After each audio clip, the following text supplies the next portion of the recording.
Right, so good evening everyone. So today we are going to discuss the angles that is formed by a chord, a tangent, and a secant at a point either on the circle, on the interior, or at the exterior of the circle. So we only have three theorems that will support this angle. So the first theorem states that if a tangent and a chord or a tangent and a secant intersect at a point on the circle, then the measure of the angle they form is 1/2 the measure of the intercepted arc. So kapag sinabi nating on the circle, the vertex is located around the circle. So makikita natin yung pinaka-point natin or yung pinaka-vertex natin on the circle or around the circle. Then sabi doon, yung angle daw na yon is equal to 1/2 of the intercepted arc. So let's have an example. So the angle DBC, so this angle DBC, ang kanyang intercepted arc is arc DB, right? So ano ba ang sukat ni arc DB? So as you can see, this is a semicircle, right? So if this is a semicircle, this DAB is equal to 180 degrees. Now, what will be the measure of the angle DBC? So the measure of an angle DBC is 1/2 of the measure of the intercepted arc. So that is equal to 1/2 of DEB. And the measure of DEB is 180. So therefore, the measure of an angle DBC is 1/2 of 180. And what is 1/2 of 180? That is equal to 90. So therefore, the angle DBC is equal to 90 degrees. Okay? Another example. Find the measure of an angle EBC. So you are asked to find the angle EBC. So ano ang kanyang intercepted arc? Arc EB. So ano ang sukat ni arc EB? 120 degrees. Ano ang kalahati ni 120 degrees? Okay, so the 1/2 of 120, that is equal to 60. So therefore, the measure of an angle EBC is equal to 60. Okay, another example. Find the measure of an angle 1 wherein ang kanyang intercepted arc is 126 degree. So ano ang kalahati ni 126? Okay, that is 63 degrees. Next, solve for the value of x. So this time, given ang angle on the circle. Right? So kung given yung angle na to, ang hinahanap is yung intercepted arc. So if this is 122, therefore, the intercepted arc is twice the measure of this angle. Okay, so what is twice the measure of this angle? Or 2 times 122. Right? That is 244. Now, you are asked to find the angle CRE.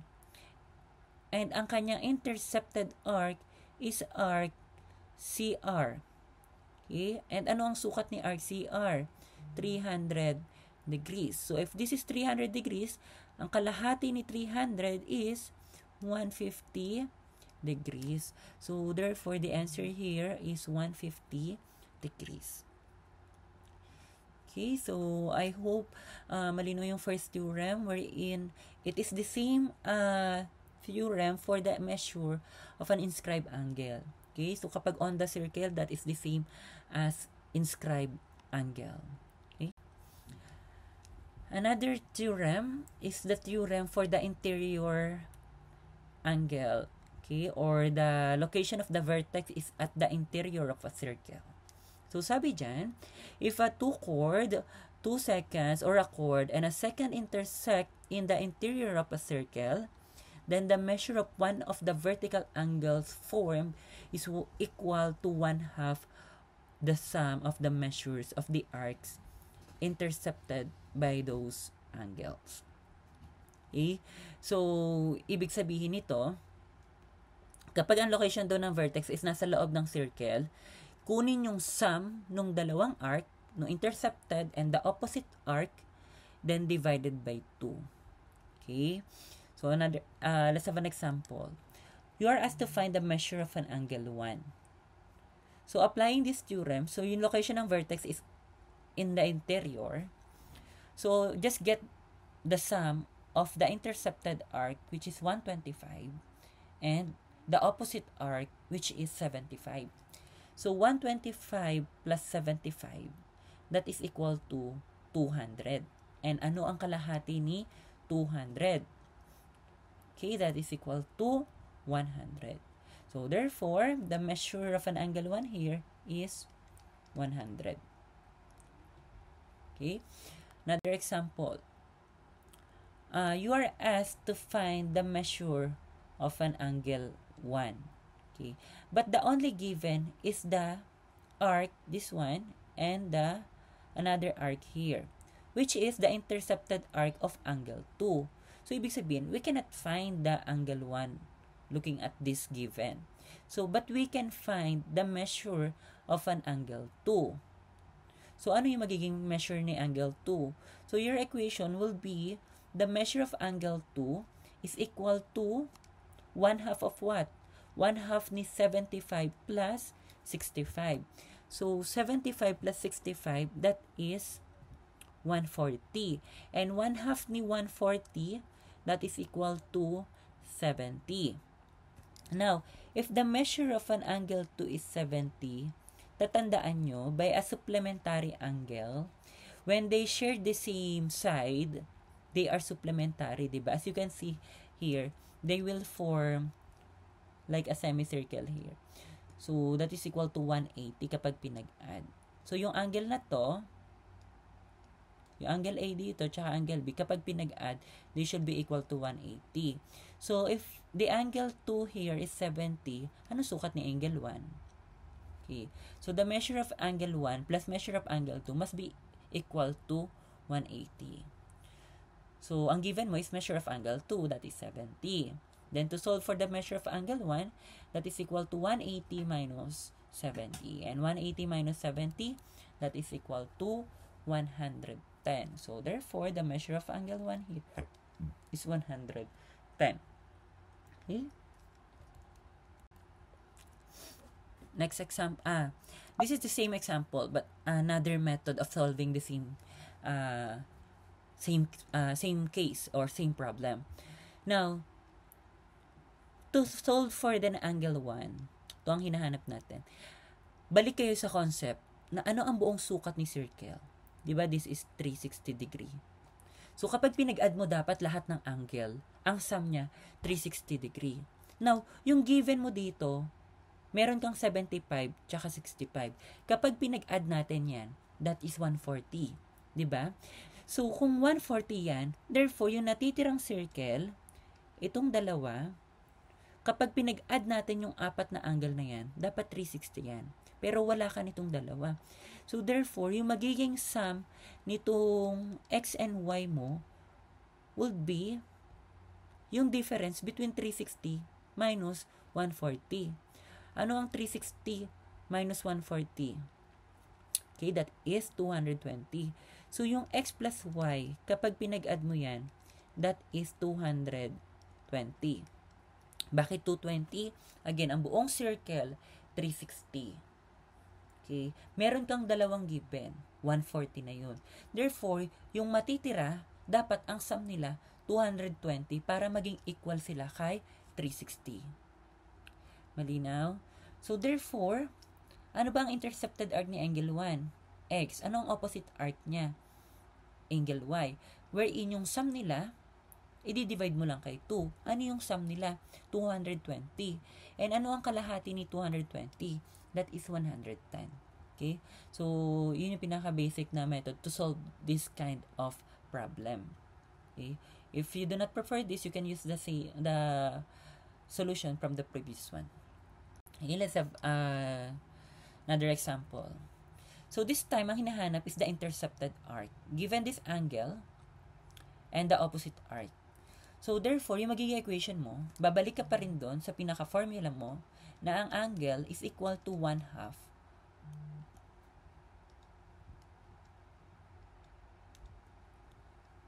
of arc 1 plus arc 2. Anong sukat ni arc 1? Hindi natin alam. Okay, so that is x. And ang arc 2 is 50. And ang measure ni angle dito is 95 degree.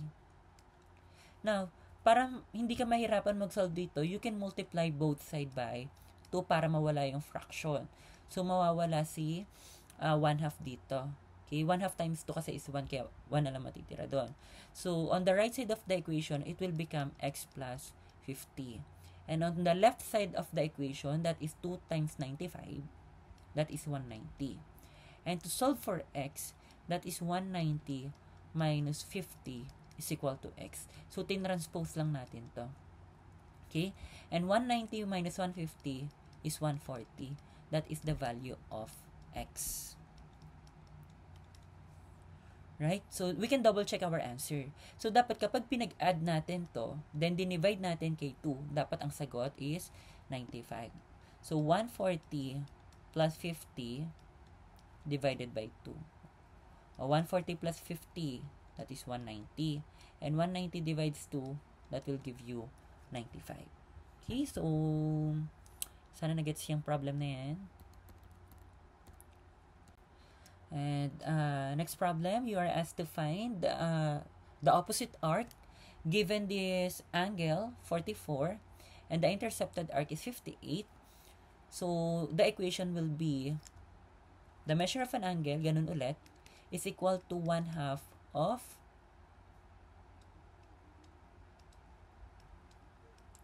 arc 1 plus arc 2. Okay? So, ang measure na angle dito is 44.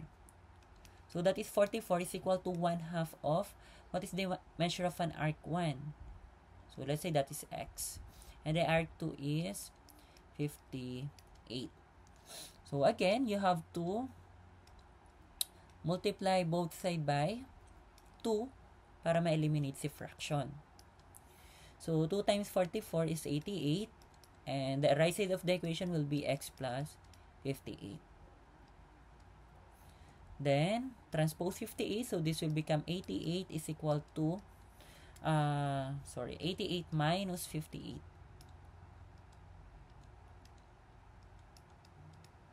Is equal to x. And 88 minus 58, that is equal to 30. So, therefore, the value of x here is 30 degrees. So, we can verify our answer again. Dapat si 44 equal siya kapag pinag-add natin si 58 plus 30. And dinivide kay 2. So, 58 plus 30 is 88. And tama naman, ang 88 divides 2, that is equal to 44.